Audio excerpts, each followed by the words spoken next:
Saya Martini Ana dengan NIM 24201143200006, mahasiswi di Universitas Lambung Mangkurat, program Pasca Sarjana, program studi Magister Pendidikan Bahasa dan Sastra Indonesia. Saya akan menjelaskan tentang esai reflektif mata kuliah Desain Silabus dan Perencanaan Bahasa dan Sastra Indonesia dengan dosen pengampu Bapak Dr. Muhammad Rafiq MPD dan Ibu Dr. Nur Cahaya MPD yang berjudul Kurikulum Bahasa Indonesia Antara Teks, Konteks, dan Eksistensi. Melakukan refleksi terhadap kurikulum bahasa Indonesia seharusnya menjadi kegiatan yang rutin bagi setiap pendidik dan pelajar. Kurikulum bukan sekadar daftar materi yang harus disampaikan dalam satu semester, melainkan sebuah panduan filosofis yang mencerminkan bagaimana suatu bangsa memaknai komunikasi, literasi, dan jati diri kolektifnya.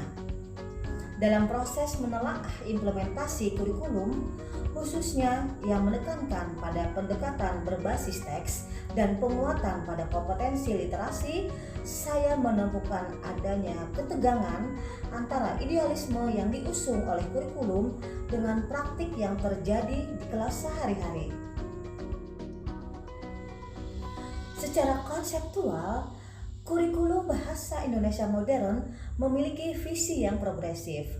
Fokusnya tidak lagi hanya pada penguasaan struktur bahasa atau tata bahasa semata, melainkan pada pemahaman bahasa sebagai sarana berpikir kritis dan membangun makna secara kontekstual.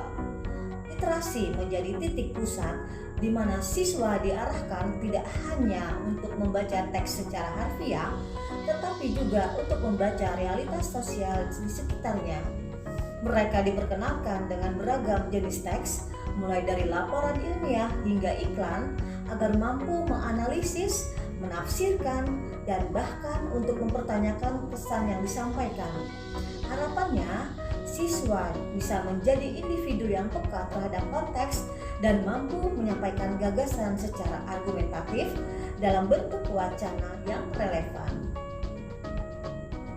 Namun, tantangan muncul ketika idealisme kurikulum dihadapkan pada kenyataan di lapangan. Banyak guru memiliki semangat dan dedikasi yang tinggi, belum mendapatkan pelatihan yang cukup untuk beralih dari metode konvensional ke pendekatan yang lebih berbasis teks dan proyek. Tekanan untuk menuntaskan seluruh materi dalam waktu yang terbatas juga membuat pengajar kembali ke kebiasaan lama, memperlakukan teks sebagai bahan hafalan atau contoh semata, bukan sebagai objek pembelajaran yang kritis. Di sisi lain, sistem evaluasi pun masih didominasi oleh soal pilihan ganda yang hanya mengukur pemahaman permukaan, alih-alih menilai kemampuan berpikir kritis, menulis reflektif, atau berdiskusi secara mendalam. Ironisnya, kondisi ini justru bertolak belakang dengan semangat kurikulum yang ingin dibangun. Demikianlah esai reflektif yang dapat saya sampaikan. Semoga hal ini menjadi pemikiran bagi kita semua selaku pendidik anak-anak bangsa. Salam hangat, salam literasi. Wassalamualaikum warahmatullahi wabarakatuh.